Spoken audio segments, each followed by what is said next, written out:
इस एपिसोड की शुरुआत में हम एक किसान को देखते हैं जो कि खेतों में काम कर रहा था। तभी उसके ऊपर हम एक एलियन को देखते हैं जो कि पुलिस से बचकर भाग रहे थे। इंस्पेक्टर सिक्योरिटी पुलिस को इन्फॉर्म करता है और कहता है वो डगलस फार्म के ऊपर से उड़ते हुए पश्चिम की ओर जा रहा है, तुम पोजीशन पर तो हो ना। ऑफिसर कहता है वो आने से पहले हम पहुंच जाएंगे। फिर हम उस एलियन को देखते हैं जो एक पुतले से टकराकर नीचे गिर जाते हैं। अरे यार, ये तो हमारा एलन है। वो कहता है पता नहीं मैं कब ठीक से उड़ना सीखूंगा। तभी वहाँ पर पुलिस आ जाता है और पानी से उसके ऊपर फायर कर देता है। फिर एलन गुस्से से उनके ऊपर फायर कर देता है और कहता है पता नहीं तुम लोग मेरे ही पीछे क्यों पड़े हो। उतने में एक पुलिस वाला आकर उसे अपनी कार से उड़ा देता है। एलन नीचे गिरकर नॉर्मल हो जाता है। फिर वो पुलिस वाला उसे पकड़कर उसे बर्फीली जगह पर कैद कर देता है। ऑफिसर एलन से पूछता है तुम्हारा प्लान क्या है? तुम खेतों में आग लगाकर अजीबोगरीब रास्ता बना रहे हो, तुम आगे क्या करने वाले हो? वो उसका प्लमर बैज छीन लेता है और कहता है ये क्या चीज है? एलन कहता है ये मेरा है। ऑफिसर हर चोर यही कहता है, जब तक इसकी सुनवाई कोर्ट पर नहीं होता इसे यहीं पे कैद करके रखना। फिर हम देखते हैं बेन गुएन और केविन को जो कि कार से कहीं जा रहे थे। बेन कहता है तुम इतनी धीरे गाड़ी क्यों चला रहे हो? केविन बोलता है तुमने स्पीड लिमिट का बोर्ड नहीं देखा। बेन कहता है लेट पहुंचने के लिए आज फिर से मॉम की डांट खानी पड़ेगी। केविन कहता है उन्होंने अगर फिर से तुम्हें निकलने नहीं दिया तो सिर्फ गुएन और मैं घूमेंगे, बहुत मजा आएगा। गुएन कहती है तुम्हें क्यों लगता है कि मैं तुम्हारे साथ अकेले चलूंगी? केविन बोलता है मैं इतना हैंडसम जो हूँ। गुएन कहती है लो मिस्टर हैंडसम का मोबाइल बज रहा है। केविन कहता है पर मेरे पास तो कोई मोबाइल नहीं है। गुएन देखती है ये तो तुम्हारे प्लमर बैज का आवाज है। बेन बोलता है ग्रैंडपा मैक्स का कोई इशारा होगा, शायद वो अपना पता बता रहे हैं। केविन बोलता है अब तो अपनी स्पीड बढ़ानी ही पड़ेगी। फिर हम एलन को देखते हैं जो कि खुद को छुड़ाने की कोशिश कर रहा था। वो हथकड़ी के ऊपर थूक देता है और हथकड़ी पिघल जाता है। फिर वो हीट ब्लास्ट में ट्रांसफॉर्म होकर दीवार को चीरते हुए भाग जाता है। वो पुलिस वाला कहता है अब तो मेरी नौकरी गई। बेन गुएन केविन भी पहुंच गया था। गुएन उन्हें दिखाती है ये कैसे हुआ। बेन कहता है हमें अंदर चल के देखना चाहिए। वो तीनों अंदर जाता है जहां पर उन्हें एक प्लमर बैज मिलता है। गुएन कहती है ये ग्रैंडपा का तो नहीं है। बेन कहता है हो सकता है ग्रैंडपा मैक्स उस बदमाश का पीछा कर रहे हैं जिसने ये छेद बनाया। फिर हम एलन को देखते हैं जो कि ट्रक के नीचे छुपकर बैठा था। तभी वहां पर पुलिस आ जाता है। एलन कहता है तुम लोग मुझे अकेला क्यों नहीं छोड़ देते? ऑफिसर कहता है गुनहगार को पकड़ना हमारा काम है। एलन उन पर फायर करके उनकी गन को पिघला देता है। ऑफिसर कहता है बहुत हुआ, खत्म कर दो इसे। एलन बोलता है खबरदार और एक धमाकेदार ब्लास्ट करके सभी को ढेर कर देता है। वो बोलता है मेरा ये इरादा नहीं था, आप ठीक तो हो ना? कि तभी वहाँ पर बेन गुएन केविन आ जाता है।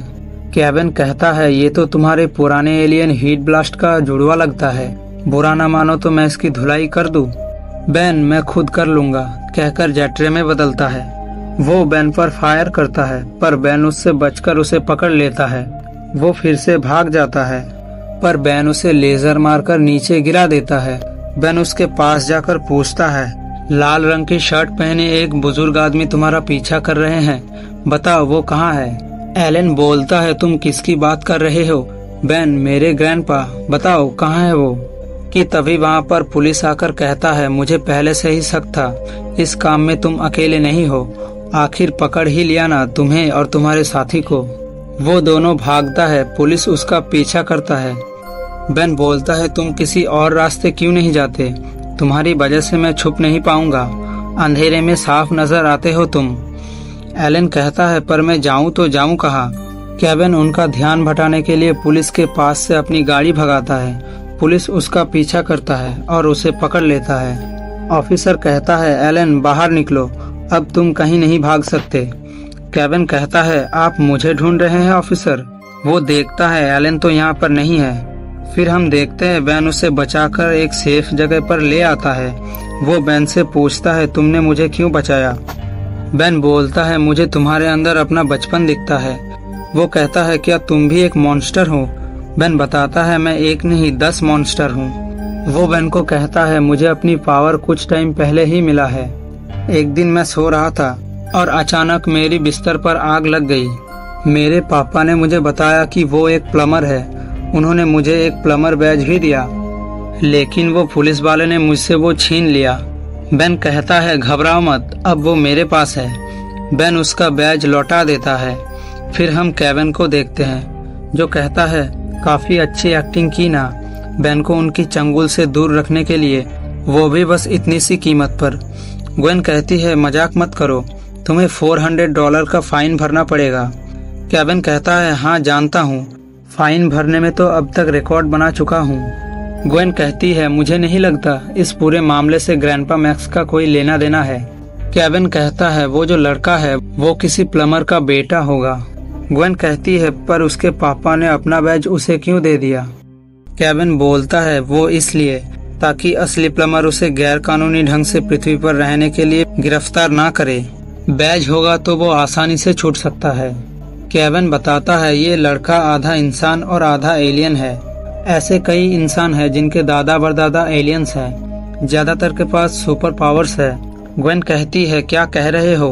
केविन कहता है तुम भी तो ऐसे ही हो, तुम्हें भी तो अपनी शक्तियाँ अपनी ग्रैंडमा से मिली है। ग्वेन कहती है मुझे अपनी शक्तियाँ जादुई ताबीज और किताबों से मिली है। केविन कहता है ये जादू वादू कुछ नहीं होता। फिर वो दोनों बेन के पास पहुंचता है। ये कार्टून कौन है? ओह। बेन उन्हें कहता है मैं तुम लोगों को कुछ दिखाना चाहता हूँ। मैंने खेत के ऊपर से उड़ते हुए ये देखा, वो कुछ ऐसा दिखता है। देखो ये खेत के जलने से बने रास्ते नहीं हैं, कुछ खुफिया निशान है। ग्वेन कहती है ये कोई खुफिया निशान नहीं, मुझे लगता है ये किसी तरह का सर्किट है। फिर वो सभी ऊपर से देखता है। ग्वेन कहती है मैंने कहा था ना ये कोई खुफिया निशान नहीं बल्कि एक सर्किट बोर्ड है। बेन बताता है वो देखो वहाँ से कुछ रोशनी निकल रहा है। एलन कहता है मैंने कहा था ना मैंने कुछ नहीं किया। फिर वो सभी पास जाकर देखता है जहाँ पर कुछ लोग काम कर रहे थे। फिर वो लोग उस सर्किट बोर्ड को ऑन कर देता है जिसके अंदर से एक टावर निकलता है और एकदम से मौसम को बदल देता है। वहाँ ऊपर से बर्फ गिर रही थी और केविन की हरकतें तो देखो। तभी वहाँ पर पुलिस आ जाता है। वो कहता है एलन अब तक मैं तुम्हारे साथ आराम से पेशा रहा था, पर तुमने ये मशीन बनाई और सारी गर्मियाँ चुरा कर अपनी शक्तियाँ बढ़ा रहे हो। वो पुलिस वाला गन निकालता है पर केविन उनका गन तोड़ देता है। ऑफिसर कहता है ये सभी मिले हुए हैं, सारे मॉन्स्टर्स हैं। बेन उन्हें समझाने की कोशिश कर रही थी कि तभी उनके पीछे से वो लोग आ जाता है जिन्होंने ये टावर बनाया। वो उन पर हमला कर देता है। ग्वेन आगे शील्ड बनाते हैं। ग्वेन कहती है मैं इसे ज्यादा देर रोक नहीं पाऊंगी। बेन कहता है मैं हूं ना, और खुशी से स्वैम्प फायर में बदलता है और आग से उन पर फायर करता है। केविन उन्हें पटकता है। ग्वेन अपनी मैना से उसे पकड़ के दूर फेंक देता है। ऑफिसर भी उनका मदद कर रहा था। बेन एक आदमी को मारता है और उसका हेलमेट उतर जाता है। बेन कहता है ये तो डीएन एलियंस है। वो आगे बढ़ते हैं पर बेन अपनी मुक्के से उसे ढेर कर देता है। बेन कहता है इन्हें शायद अपने लिए ठंडे मौसम का जरूरत है, इसीलिए वो यहाँ एक एयर कंडीशनर लगा रहे हैं। तभी अचानक फायर मार के बेन को जमा देता है। फिर ग्वेन और केविन को वो डीएन एलियंस एक एक करके सभी को बर्फ में जमा देता है। फिर वो एलन पर फायर करता है पर उसे कुछ नहीं होता। वो गन का पावर बढ़ा के फिर से फायर करता है पर एलन को कुछ भी नहीं होता। एलन कहता है क्यों मुझसे लड़ना भारी पड़ रहा है क्या? जिससे वो डीएन एलियंस एक साथ एलन की तरफ बढ़ता है। फिर बेन बर्फ को पिघलाकर कहता है तुम्हारी खैर नहीं, और अपने हाथों से कुछ गैसेस को छोड़कर आसपास के पौधों को अपने कंट्रोल में कर लेता है और डीएन एलियंस को पकड़कर नीचे पटक देता है। फिर बेन एलन को कहता है इनके जैसे और भी बहुत सारे हैं, तुम ऊपर वाले एलियंस को संभालो ताकि मैं अपना जलवा दिखा सकूं। एलन कहता है मुझे ठीक से उड़ना नहीं आता। बेन कहता है धीरे धीरे सीख जाओगे। फिर वो ऊपर जाकर फायर मार के डीएन एलियंस को ढेर कर देता है और यहाँ बेन पूरी ताकत लगाकर उस टावर को धकेल कर नीचे गिरा देता है। जिससे मौसम फिर से ठीक हो जाते हैं। फिर एलन अपनी आग से सभी को छुड़ाता है। ऑफिसर कहता है वो सब भाग गए क्या? बेन बताता है नहीं, एलन ने उन्हें हराकर उनकी वेदर मशीन तबाह की और अपनी गर्मी की मदद से आप सब पर से बर्फ की परत हटाई। बेन एलन को कहता है क्या तुम हमारी टीम में शामिल होना चाहोगे? तुम्हारी खास ताकत के जरिए हम ढेरों एलियंस को ढेर कर सकते हैं। ऑफिसर कहता है ये कहीं नहीं जा सकता, इसे तो हमारे साथ मिलकर काम करना चाहिए। एलन कहता है जब कभी मेरी जरूरत पड़े मुझे बुला लेना। इसी के साथ ये एपिसोड एंड हो जाता है। दोस्तों, मैं एक एक करके सभी एपिसोड को एक्सप्लेन करता रहूँगा, इसलिए वीडियो को लाइक करके चैनल को सब्सक्राइब करना बिल्कुल भी मत भूलना। Thanks for watching.